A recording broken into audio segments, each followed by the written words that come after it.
चाणक्य पाटील भ्रमंतीच्या 5व्या एपिसोडमध्ये आपलं स्वागत करतो. मित्रांनो, मागचा एपिसोड हा आपला कपार भवानीबद्दल होता आणि ह्याच कपार भवानीपासून सुमारे 20 ते 25 किलोमीटर अंतरावर असणाऱ्या शेंदवड गडावर आज आपण जाणार आहोत.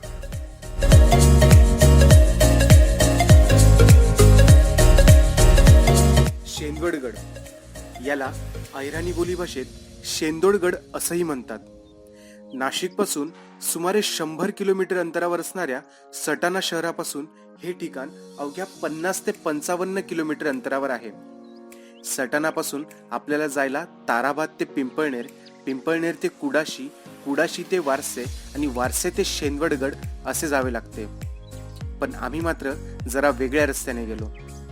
ह्या रस्त्याने ताराबाद, मुल्हेर, खट्याळ, बोपखोल, बोराटे अशी गावं लागतात आणि त्याचबरोबर हरणबारी धरण, नाव्हीगड, चिवटीबारी ही ठिकाणं सुद्धा ह्याच रस्त्याने लागतात. या रस्त्याने छोटी छोटी अशी गावं आपल्याला लागतात. त्यानंतर भाताची शेती आणि इथल्या लोकांचं अगदी साधं राहणीमान आपल्याला बघायला मिळतं.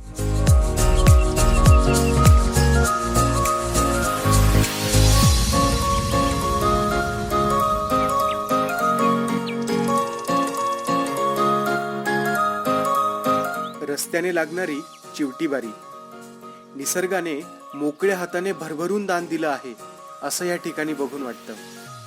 इथली हिरवळ, पाण्याचे धबधबे मनाला मोहून टाकतातच, पण आपण निसर्गाच्या किती जवळ आहोत याचीही अनुभूती देतात.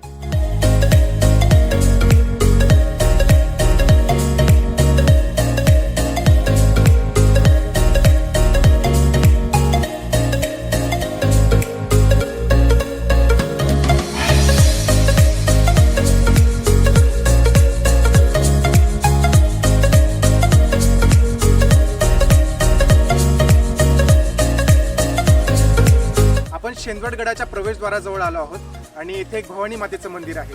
तर आता आपण तिच्या दर्शनासाठी जाणार आहोत.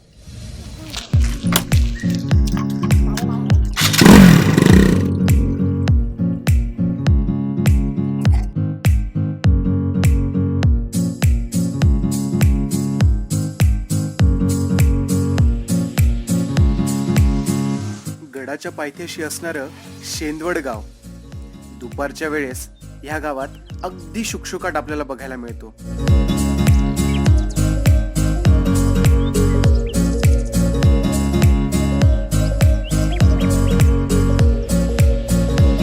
गडाजवळ जाताना आपल्याला रुंद असा रस्ता लागतो, तो थेट त्याच्या पायथ्यापर्यंत. पण त्यानंतर मात्र खडकाळ आणि अवघड रस्ता.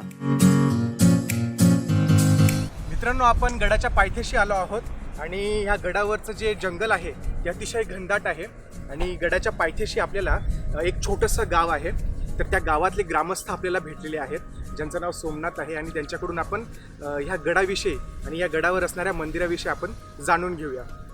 नमस्कार दादा. नमस्कार दादा, आम्हाला या मंदिराबद्दल थोडीशी माहिती द्या. त्याची पूर्व कहाणी होती मंदिराबद्दल ही सांगा, आणि या मंदिराची स्थापना कधी झाली किंवा ही देवी कधी आली तर ती आम्हाला सांगा. पूर्वी जे होतं तर ते अगोदर या जंगलामध्ये खाली जे पायथा आहे त्या ठिकाणी देवी बसलेली होती. एका चौरे कुटुंबातील व्यक्तीच्या स्वप्नात आली आणि स्वप्नामध्ये तिने सांगितलं की मी आता त्या पायथ्याशी न राहता मी आता वरती गडाच्या एकदम टोकावरती तिथं राहील असं स्वप्नात येऊन तिने सांगितलं. आणि त्या ठिकाणी तिची एक व्यवस्थितपणे वाघावर बसलेली अशी मूर्ती तयार झाली आणि ते काही घडलेले नाही, एकदम तिची प्रकट झालेली आहे. स्वयंभू मूर्ती आहे. 1983 मध्ये तिथं स्थापना झालेली आहे. पौर्णिमेच्या वेळेस म्हणजे फेब्रुवारीमध्ये यात्रा भरवतात आणि भरपूर यात्रा सुद्धा भरते. हो. आणि दादा, गडावर जाण्यासाठी साधारण वेळ किती लागतो? गडावर जाण्यासाठी पायथ्यापासून तर मंदिराजवळ जाण्यासाठी जवळपास जर हळू चाललं तर 2 तास आणि जर जोरात चाललं तर मग 1.5 तास एवढा वेळ लागतो. 1.5 तास. हो. आणि दादा, मंदिरासाठी चढण्यासाठी जी चढाई आहे ती कशा स्वरूपाची? मध्यम आहे, कठीण आहे? वाट कशी मंदिराची? मंदिराची वाट जी आहे ती मध्ये मध्ये एकदम कठीण आहे आणि साधारण स्वरूपाची आहे. साधारण आहे. हो, साधारण आहे काही ठिकाणी, आणि काही ठिकाणी एकदम चढ उतार आहे. आणि मी असं ऐकलंय की याला जाण्यासाठी 2 रस्ते नाही, डावीकडून एक रस्ता आहे आणि उजवीकडून एक रस्ता आहे. हो आहे, पण तिकडचा जो उजवीकडे जो रस्ता आहे तो रस्ता खूप कठीण आहे आणि एकदम चढ भाग आहे. आणि भाग. इकडनं जो आहे तो थोडा काही ठिकाणी साधारण आहे, काही ठिकाणी चढ आहे, बस एवढंच आहे. तुम्ही आम्हाला मंदिर दाखवू शकाल आता? हो हो, चला चला. दाखवतो.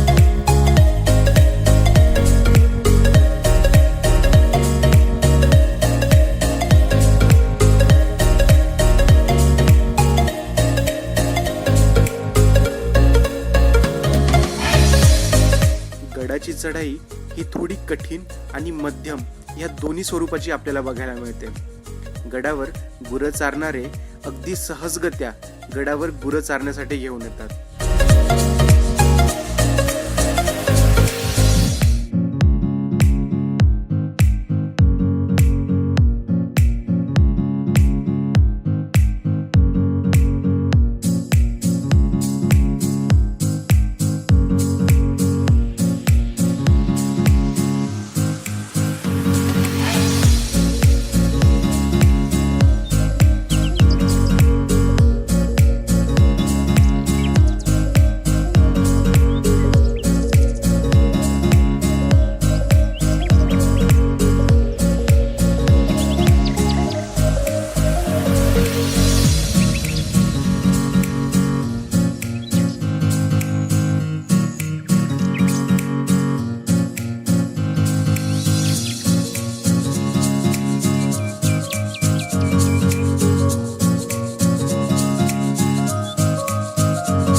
आपण आता गडाच्या मध्यावर आलो आहोत आणि जी चढाई आहे ती थोडी कठीण स्वरूपाची आहे.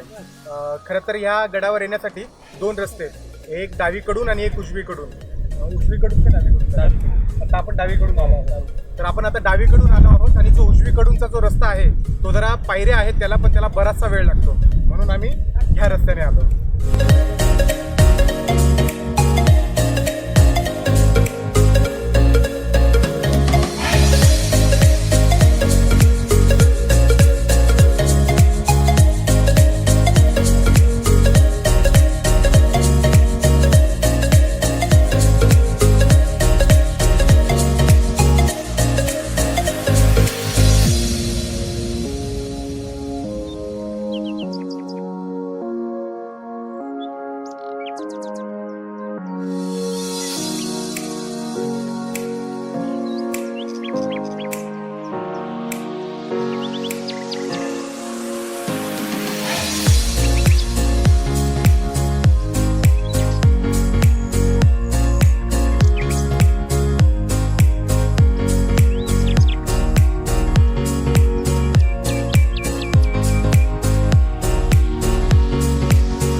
आपण आता गडाच्या अशा ठिकाणी आलो आहोत की जर दक्षिणेला बघितलं तर आपल्याला संपूर्ण असा बागलाण प्रांत दिसतो.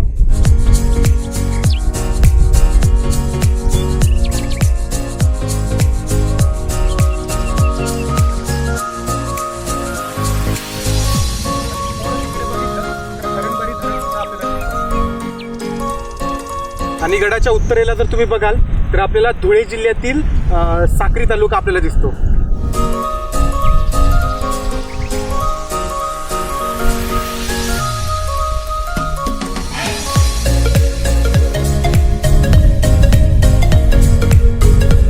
आणि गडाच्या त्या बाजूला गुजरात राज्याची आपल्याला सीमा बघायला मिळते.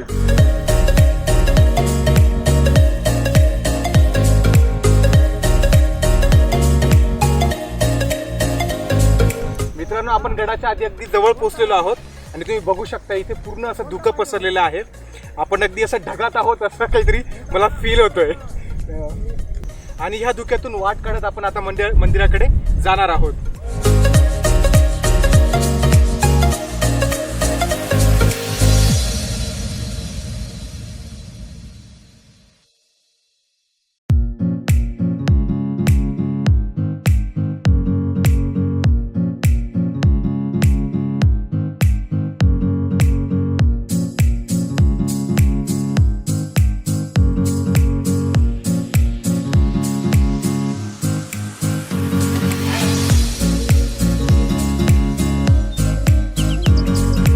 गड चढत असताना आमचं पाणी संपलेलं आणि आम्ही पाणी शोधत होतो. तर आम्हाला सोमनाथ यांनी सांगितलं की इथे एक पाण्याचा सोर्स आहे.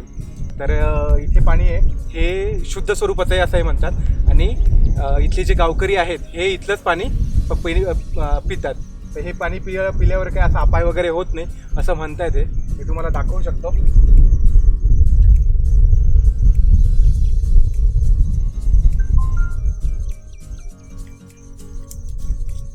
हे पाणी बघा, हे पाणी आपल्याला शुद्ध असं दिसतंय आणि हे पाणी इथून वाहून पुढे जातं आणि पुढे पुढे हे पाणी साठतं.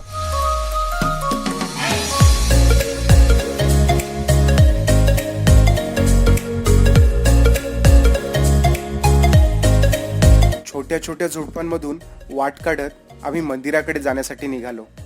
आपण चालत आहोत आणि अचानक खाली बघितलं की आपल्याला दिसणारं पांढरं शुभ्र असं धुकं. ते बघितल्यावर तुम्हाला नक्कीच क्लाउड 9 वर असल्याचा अनुभव होईल. इथे आपल्याला निसर्गाचा अजून एक अद्भुत चमत्कार बघायला मिळतो. इथे संपूर्ण असं जंगल हिरवगार आहे, सगळीकडे हिरवळ आहे. पण इथे तुम्ही बघू शकता, इथे एक जे झाड आहे ते कोरडं दिसतंय आपल्याला. आणि हे झाड हिवाळ्यात याला पालवी फुटते. जेव्हा सगळ्या झाडांची पालवी गळायला सुरुवात होते तेव्हा या झाडाला पालवी फुटते आणि उन्हाळ्यात हे झाड संपूर्णपणे बहरतं. दादा, ही गोष्ट खरी आहे का? हो, एकदम खरी आहे. या टायमाला ते एकदम वाळलेल्यासारखं वाटतं, परंतु तसं नाही. ते जिवंत झाड आहे आणि त्याला हिवाळ्यात पालवी फुटते आणि मग हळूहळू उन्हाळ्यात एकदम भरतं ते. आणि मग तेव्हा त्यांची उतरत्या उन्हाळ्याला पालवी गळायला सुरुवात होते. नाही, पण झाड कसलं आहे? वरस असं झाड आहे. वरस, त्याचं नाव वरस आहे, असं झाडाचं नाव आहे. आणि ह्या गोष्टीचा पुरावा म्हणून तुम्ही बघू शकता की ही जर फांदी आपण जरा तोडली तर आपल्याला हा जो भाग आहे हा ओला आणि हिरवागार दिसतोय. म्हणजे हे झाड मेलेलं नाहीये.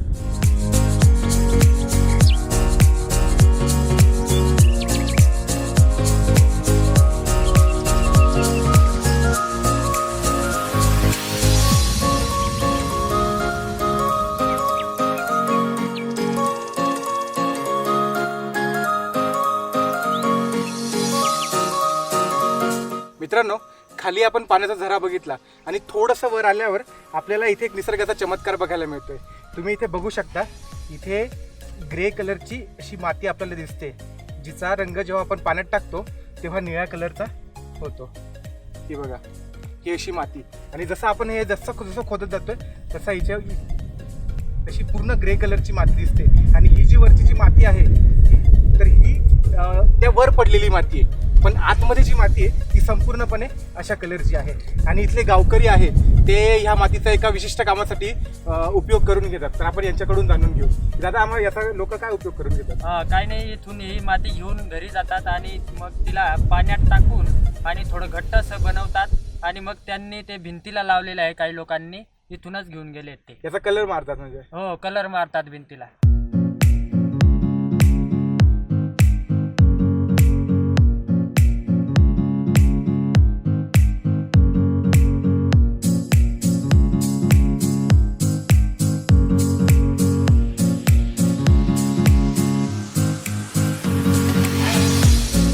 नाशिक जिल्हा, धुळे जिल्हा आणि गुजरात राज्य या तिघांच्या सीमेवर असणाऱ्या ह्या देवस्थानाला 3 नद्यांचा उगम होतो. एक मोसम, जी नाशिक जिल्ह्याच्या बागलांमधून जाते, दुसरी पांझरा, जी धुळे जिल्ह्यात जाते, आणि तिसरी पूर्णा, जी गुजरात राज्यामध्ये जाते. म्हणूनच याला त्रिगंगा निवासिनी क्षेत्र असंही म्हटलं जातं. या देवस्थानावर तुम्हाला घनदाट जंगल बघायला मिळतं आणि त्यामुळेच इतकी हिरवळ बघायला मिळते. जणू देवीनेच गडाला हिरवा शालू नेसला असावा असं वाटतं.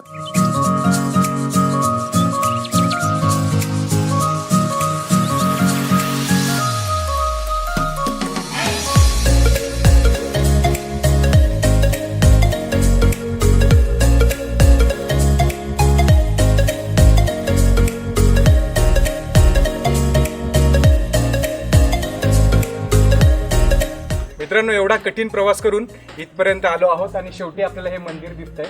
मित्रांनो, एवढा कठीण प्रवास आहे. मला हे विशेष वाटतं की ज्यांनी मंदिर हे बांधलंय त्यांनी हे मंदिर कसं बांधलं असावं.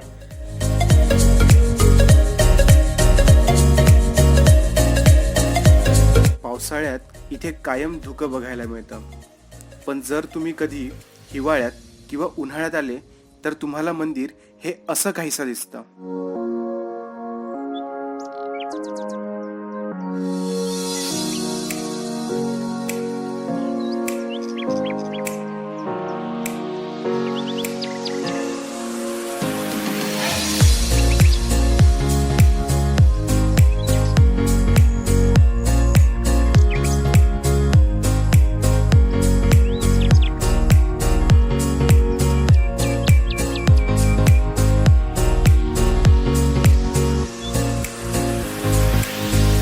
मित्रांनो, पूर्वी मंदिराकडे येण्याचा रस्ता हा होता. इकडे एक लाकडी असा जिना होता, तो आता तिकडे नाहीये. तर पूर्वी लोक जेव्हा दर्शनाला, देवीच्या दर्शनासाठी यायचे तेव्हा ते येथूनच यायचे.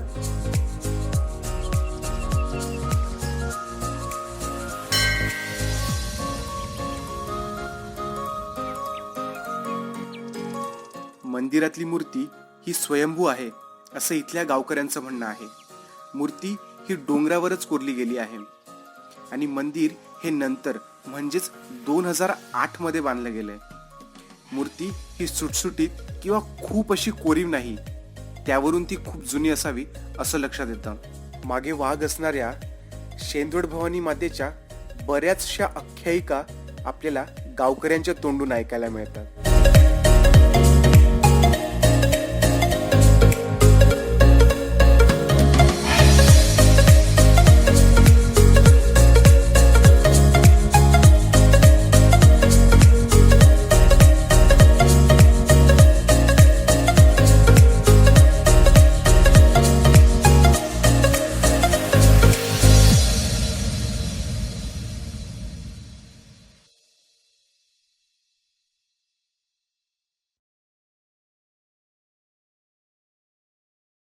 मित्रांनो, भ्रमंतीचा आज 5वा एपिसोड पूर्ण झाला आहे. तर व्हिडिओला प्लीज लाईक करा, शेअर करा, चॅनलला सबस्क्राईब करा आणि कमेंट बॉक्समध्ये प्लीज कमेंट करा.